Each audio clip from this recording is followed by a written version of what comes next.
Bonjour à tous, bienvenue sur Mathessa, ma chaîne de maths pour dédramatiser. Au programme aujourd'hui une vidéo d'exercice très importante pour les experts. Récurrence ou congruence? Pour ne rien manquer des publications quotidiennes, je vous invite à vous abonner à Mathessa, c'est rapide, facile et gratuit. Je vous rappelle également que vous avez sur www.mathessa.fr tous les documents support pour une année scolaire sereine et réussie. Nous sommes aujourd'hui dans le chapitre des experts qui traite de divisibilité et congruence. Je vous insère comme d'habitude le lien vers la playlist du chapitre afin que vous puissiez vérifier vos acquis et vos connaissances. Connaissez-vous par exemple la relation de congruence? Savez-vous également procéder à un raisonnement par récurrence? On a donc aujourd'hui un énoncé relativement court. Montrer que 2 exposant 3n moins 1 est un multiple de 7. Eh bien, je vous propose aujourd'hui de voir la différence entre un raisonnement par récurrence et un raisonnement à l'aide d'une congruence. Si vous vous sentez suffisamment à l'aise, eh bien, comme d'habitude, je vous propose de mettre la vidéo en pause, tenter de compléter le tableau préparé pour vous, et on se retrouve évidemment juste après pour la correction. Allez, un brouillon et un crayon, et c'est parti! Il s'agit finalement de comparer la performance entre un raisonnement par récurrence et un raisonnement par congruence. Raisonnement par récurrence qu'on apprend évidemment en classe de terminale spécialité. Je vous insère le lien vers l'ensemble de la playlist très fournie, plus de 35 vidéos sur la récurrence, pour que vous puissiez vous entraîner. La première chose à faire, évidemment, c'est de traduire, de modéliser en mathématiques une phrase qui est en français. Qu'est-ce que ça veut dire que 2 exposant 3n-1 est un multiple de 7? Eh bien, ça veut dire qu'il existe un nombre k, ici, tel que 2 exposant 3n-1 va s'écrire 7k. Petit quantificateur, il existe le petit e à l'envers pour tout. Alors pour tout n appartient à n étoiles, pourquoi? Évidemment parce que si je prends n égale à 0, j'aurai 2 puissance 0 moins 1, ce qui fait évidemment 0. Est-ce que 0 peut s'écrire 7k? Un multiple est au moins égal au nombre, on peut considérer qu'on est vraiment border. On va donc ici partir de n étoiles, donc regardez ce que ça donne pour n égale 1.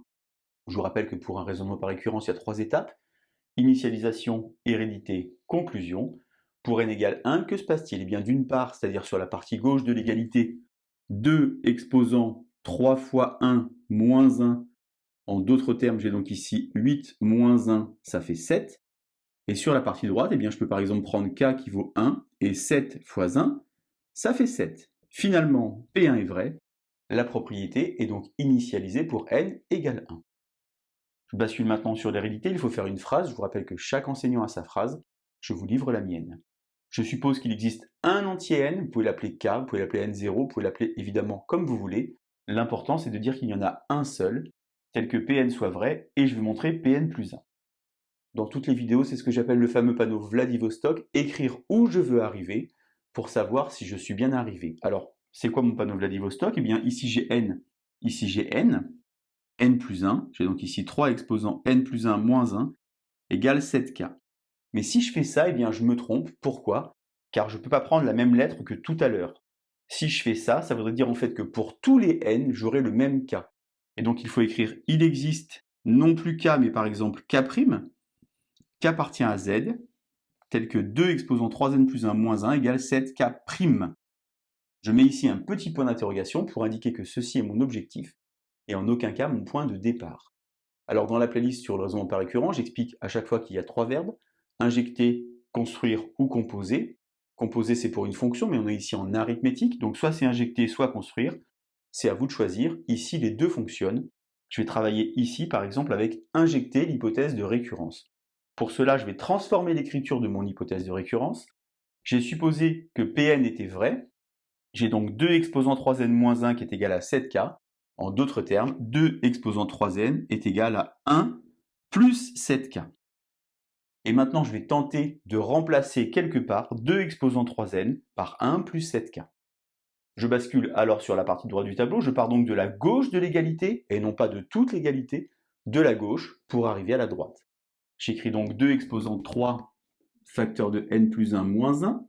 Je vais donc ici écrire 2 exposant 3n plus 3 moins 1, et j'utilise alors les propriétés que j'ai vues lorsque j'étais petit, c'est-à-dire en quatrième, pour pouvoir écrire 2 exposant 3n. Ici, j'ai 2 exposant 3 moins 1. Et ici, à cet endroit-là, eh bien, puisque j'ai fait apparaître mon 2 exposant 3n, je vais pouvoir injecter l'hypothèse de récurrence en remplaçant 2 exposant 3n par 1 plus 7k. Pourquoi est-ce que j'ai le droit de faire ça? Car j'ai supposé qu'il existait un entier n tel que Pn était vrai, en d'autres termes, 2 exposant 3n moins 1 égale 7k, c'est-à-dire 2 exposant 3n égale 1 plus 7k. Je continue, 2 fois 3 ça fait 8, moins 1. Je vais donc ici développer 8 plus, alors moi je vous déconseille d'écrire 56, je préfère écrire 8 fois 7,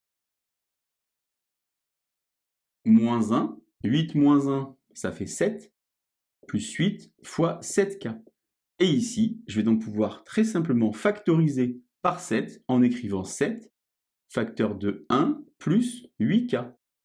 Eh bien, ce qui est dans la parenthèse ici, 1 plus 8k, je décide de l'appeler arbitrairement ici k', et j'ai donc réussi à écrire mon panneau Vladivostok qui était ici, quelque chose fois 7. Ainsi, Pn plus 1 est vrai, la propriété est héréditaire. En conclusion, pour tout n qui appartient à une étoile, 2 exposant 3n moins 1 est bien un multiple de 7. Ça, c'était le raisonnement par récurrence, injecter ou construire. Maintenant, on bascule sur la congruence. Alors, lorsque vous avez des choses comme ça, ce qu'il faut faire d'abord, c'est calculer les premières puissances pour voir un petit peu ce que ça donne. Donc, je vais calculer les premières puissances et je vais regarder un petit peu ce que ça donne. 2 puissance 1, ça fait 2. 2 puissance 2, 4. 2 puissance 3, 8. 2 puissance 4, 16, 32 et 64. Je m'arrête là, car moi, ce qui m'intéresse, c'est qu'est-ce qui se passe par rapport à 7. Alors ici, par exemple, c'est congru à moins 3 modulo 7, ici c'est congru à 1, ici c'est congru à 2, et ainsi de suite. Mais celui-ci me suffit, puisque j'ai 2 au cube qui est égal à 8, et bien 2 au cube est congru à 1 modulo 7. J'utilise alors les propriétés du cours. Je peux élever à une puissance qui est non nulle, et donc ici, je vais avoir 2 au cube puissance n, est congru à 1 puissance n modulo 7. L'intérêt, c'est que 2 au cube puissance n, ça fait 2 puissance 3n, moins 1, est donc congru à 0 modulo 7. Et si 2 exposant 3n, moins 1 est congru à 0 modulo 7, eh bien en français, ça veut dire que 2 puissance 3n moins 1 est un multiple de 7. Lorsque vous observez le tableau, vous voyez évidemment qu'en termes de performance, le raisonnement à l'aide d'une congruence est bien plus rapide qu'un raisonnement par récurrence. C'était donc récurrence ou congruence. Je vous laisse vous entraîner et je vous dis à bientôt sur Matessa. Bonne journée!